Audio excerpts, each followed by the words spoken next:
سلام، خیابون استاد فرا هستیم. اینجا هم خونه میرزا کوچک خانه جنگلی.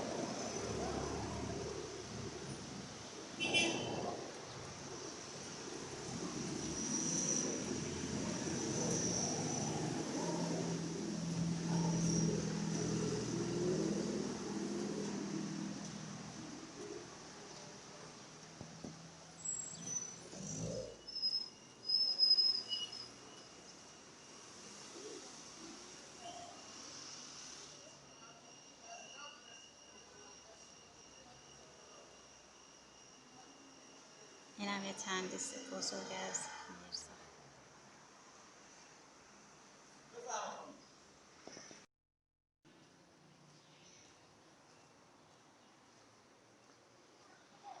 عکسای میرزا.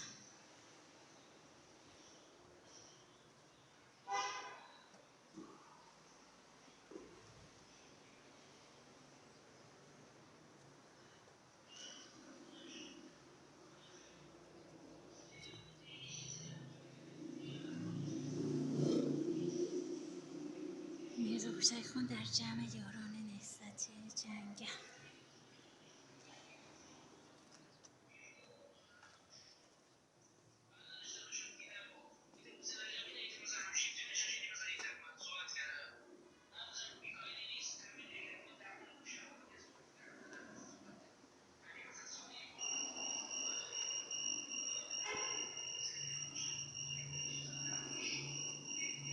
بهار 1299.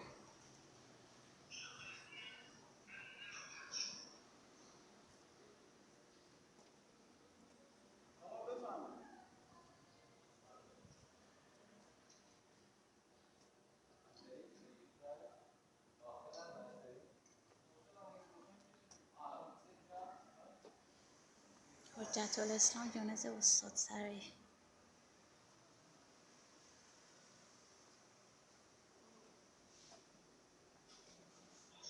میرزا کوچک در مبارزات مشروطه 1288.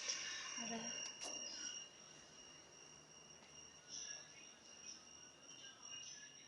و اینجا اینم خونه زیبای میرزا کوچک خان. حوض زیبا.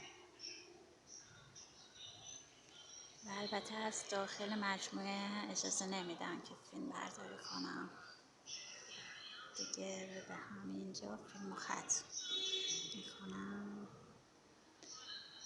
تا درود دیگر، بدرود دوستان.